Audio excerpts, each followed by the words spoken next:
现在漏尿的问题呢，不但是结完婚生完孩子就漏尿，有很多家人没有还生孩子也会漏尿，它就是我们盆底肌松弛造成的，或者是我们耻骨开了、骨盆开了造成的我们的漏尿。漏尿呢分很多种，就是我们内脏下垂又会引起漏尿，对不对啊？再一个就是我们的骨盆，还有就是膀胱的神经的一些问题也会引起漏尿。漏尿呢，就是有的家人呢，就是走路就会漏尿，有的时候跳皮筋儿就会漏尿，有的是咳嗽，有的是打喷嚏也会漏尿，就每个人漏尿的情况不一样，轻重不一样。不管是哪种漏尿，我们通过我们敲一敲，你就不漏尿了。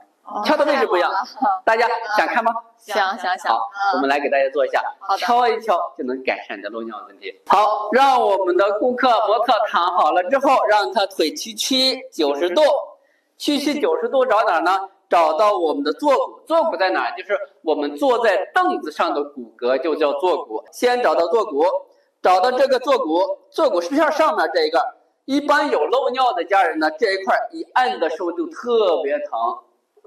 疼吗？稍有一点点。一般有漏尿的特别疼，我们就把它按揉放松就可以了。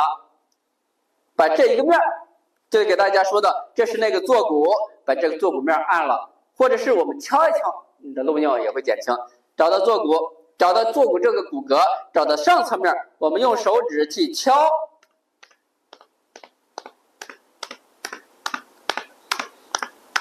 刚敲的时候呢，它坐骨这边有点酸胀或者疼的感觉，待会儿不胀了、不酸了、不疼了，它的漏尿减轻了。这就是不是敲一敲你的漏尿的问题就解决了，敲一敲你的漏尿就减轻了。是不是可以不敲也可以揉呢？揉一揉，按一按，你的漏尿也会减轻。敲一敲，你的漏尿也会减轻。看看适合哪个动作，你就做哪一个动作。是不是这个坐骨呀？坐骨上面这半圈了，整个这半圈要做掉。好，再敲一敲。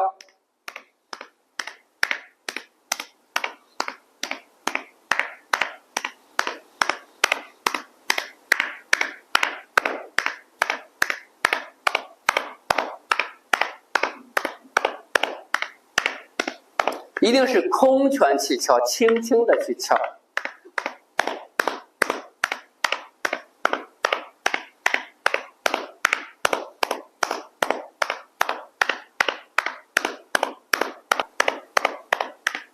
好了，大家学会了吗？漏尿的问题是不是解决了？敲一敲，鼓一鼓，按一按，你的漏尿减轻了。好，我们下一期再见。